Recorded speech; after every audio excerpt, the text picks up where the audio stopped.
Raj TV நேயர்களுக்கு வணக்கம். என் பேர் முத்துலக்ஷ்மி, நான் நியூட்ரிஷனிஸ்ட். ஸோ இன்றைக்கி வந்து நிறைய ஹெர்பல் சப்ளிமெண்ட்ஸ் பற்றி பேசலாம். ஸோ அதாவது வீட்டிலையே நம்ம எப்படி வந்து கை வைத்தியம் பண்ணலாம். ஏன்னா இப்போ வந்து கிளைமேட் சேஞ்ச் ரொம்ப ஜாஸ்தியாகவே எல்லோரும் பார்க்குறோம். ஸோ நிறையா பேருக்கு இப்போ வந்து ஜுரம், அதுக்கப்புறம் வந்து கோல்டு, காஃபு, இந்த மாதிரி நிறைய எல்லா குழந்தைங்களுக்குமே எஃபெக்ட் ஆகுது. ஸோ ஏதாவது ஒரு குழந்தைக்கு வந்தால் கூட இப்போ ஸ்கூலுக்கு போயிட்டு வர்றதுனால அப்படியே கிளாஸில் எல்லாருக்குமே வந்து அது பரவுது. ஸோ ஒரு 2 விதமாக அதை பார்க்கணும். ஒன்று வந்து அவங்களோட இம்யூனிட்டியவே எப்படி வந்து பெஸ்ட்டாக வச்சுக்கணும், ஹையாகவே வச்சுக்கணும் அப்படின்றது. ரெண்டாவது, ஒரு குழந்தை சிக்காயிடுச்சு அப்படின்னாக்கா என்ன பண்ணலாம்.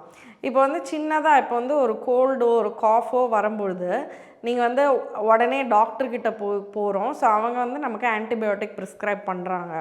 ஸோ ஆன்டிபயோட்டிக்ஸை நிறைய சாப்பிடும்போது என்ன ஆகுது அப்படின்னா, நம்மளோட வயிற்றில் இருக்கிற நல்ல மைக்ரோ ஆர்கானிசம்ஸ், அதாவது எல்லா மனிதர்களுக்கும் அவங்களோட வயிற்றில் பார்த்திங்கன்னா ஒரு நல்ல மைக்ரோ ஆர்கானிசம்ஸ் இருக்குது. அது வந்து ரொம்ப தேவை நம்மளோட டைஜஷன் ப்ராசஸ்க்கெலாம். ஸோ இப்போ இந்த ஆன்டிபயோட்டிக் சாப்பிட்றதுனால என்ன ஆகுது அப்படின்னா, அதோடைய நம்பர்ஸ், அதாவது அதோடைய அளவு வந்து கம்ப்ளீட்டாக குறைஞ்சி போயிடுது. ஸோ அதனால் என்ன ஆகுது, அடுத்து வயிற்று பிரச்சனைகள் வருது.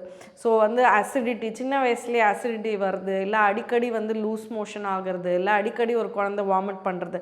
எப்பயுமே பார்த்திங்கன்னா ஒரு ஆன்டிபயோட்டிக் கோர்ஸ் எடுத்ததுக்கப்புறம் இந்த மாதிரி ஒரு சில சிம்டம்ஸ் வந்து ஒரு சில குழந்தைங்களுக்கு வர்றது வந்து ரொம்ப காமன். ஸோ அப்போ என்ன பண்ணலாம், அப்போ நான் வீட்லேயே எப்படி ஹேண்டில் பண்ணுறது.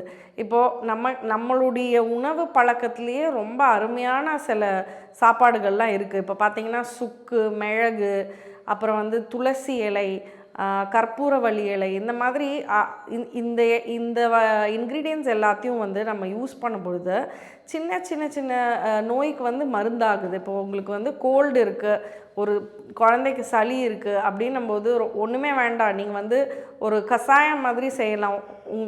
ஒரு வெத்தலை போடுங்க, கற்பூரவள்ளி இலை போடலாம், துளசி போடலாம், மிளகு, அதுக்கப்புறம் சுக்கு இல்லைன்னா இஞ்சி, இதை போட்டு நல்லா கொதிக்க விட்டு அந்த தண்ணியை வந்து ஒரு 1/4 டம்ளர் டெய்லியும் குடித்தாக்கா அந்த குழந்தைக்கு வந்து அந்த சளி அவ்வளவு அழகாக க்யூர் ஆகுது. சரிங்களா? அதே சமயத்தில் அவங்களோட இம்யூனிட்டியும் நல்லா அழகாக ஜாஸ்தி ஆகுது.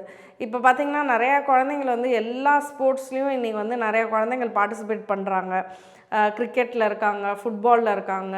ஏன்னா இன்றைக்கி வந்து ஸ்போர்ட்ஸையே ப்ரொஃபஷனாக எடுக்கணும் அப்படின்ற அளவுக்கு குழந்தைங்கள் வந்து ரொம்ப ஆர்வமாக இருக்கும்பொழுது டெய்லி பார்த்திங்க அப்படின்னா அவங்க வீட்டுக்கு வந்து அவங்களுக்கு உடம்பு அசதியாக இருக்கும், இல்லை ஏதாவது ஒரு ஜாயிண்ட் பெயின் இருக்கும். அது ரொம்ப காமன். ஏன்னா அவங்க பண்ணுற ஆக்டிவிட்டி வந்து அவ்வளோ இன்டென்ஸாக இருக்குது.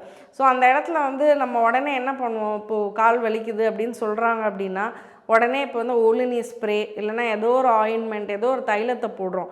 பட் அதெல்லாம் வந்து மேலே போடுறது தான். உள்ளுக்குள்ளே இருக்கிற அந்த இன்ஃப்ளமேஷன் அதை வந்து நம்ம வந்து குறைக்கணும். ஸோ அதை நேச்சுரலாக எப்படி குறைக்கிறது, டெய்லியும் அந்த குழந்தைக்கு வந்து நைட்டு ஒரு டம்ளர் பாலில் வந்து மிளகு, மஞ்சப்பொடி, இது வந்து நம்மளோட தாத்தா காலத்துலேருந்து நம்மளே குழந்தையா இருக்கும்போது நமக்கே கொடுத்துருப்பாங்க. அது வந்து கோல்டு காஃப்க்குன்னு நம்ம நினைக்கிறோம், அதுக்கும் அது உபயோகப்படும். பட் ஆனால் உடம்புல இருக்கிற இன்ஃப்ளமேஷன் தினந்தோறும் நம்ம எல்லாருமே ஆக்டிவிட்டி பண்ணுறோம், நம்ம எல்லாருக்குமே நேச்சுரலாகவே நம்ம ஜாயின்ஸில் வந்து ஒரு இன்ஃப்ளமேஷன் வரும். இந்த இன்ஃப்ளமேஷனை குறைக்கிற தன்மை வந்து இந்த மஞ்சளுக்கு இருக்குது. சரிங்களா? ஸோ டெய்லியும் ஒரு கிளாஸ் பாலில் வந்து மஞ்சள், அந்த மிளகு பொடி போட்டு அந்த குழந்தைக்கு கொடுத்தீங்கன்னா இந்த இன்ஃப்ளமேஷனும் குறையும். அதே சமயத்தில் அவங்களுக்கு நல்லா தூங்கவும் முடியும். ஏன்னா எவ்வளோக்கு எவ்வளோ தூங்குறாங்களோ அவ்வளோக்கு அவ்வளோ பாடி நல்லா ரெக்கவர் ஆகும். சரிங்களா? ஸோ இந்த மாதிரி சின்ன சின்ன விஷயங்கள் நம்ம வீட்லேயே, ஓமம் தண்ணி, இப்போ வயிறு வந்து அசிடிக்காக ஃபீல் பண்ணுறாங்க அப்படின்னா ஓமம் தண்ணி கொடுக்கலாம்.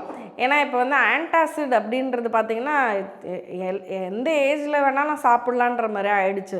ஸோ எவ்வளோக்கு எவ்வளோ நீங்கள் வந்து ஆங்கில மருந்துக்கு அகெயின்ஸ்டாக நான் இல்லை. பட் ஆனால் அது வந்து உங்களுக்கு ஒரு எமர்ஜென்சி, நம்ம வந்து அதனால் மட்டும்தான் ட்ரீட் பண்ண முடியும் அப்படின்ற ஒரு சில கண்டிஷன்ஸ் இருக்குது. ஸோ அந்த கண்டிஷன்ஸ்க்கு வந்து டெஃபினட்டாக அலோபதி மெடிசின்ஸ் எடுத்துக்கிறதுல தப்பு கிடையாது.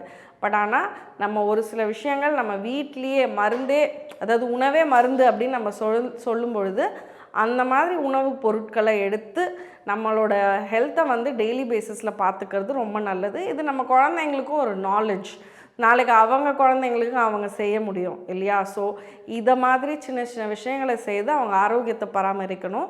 அதுதான் என்னுடைய வேண்டுகோள். தேங்க்யூ.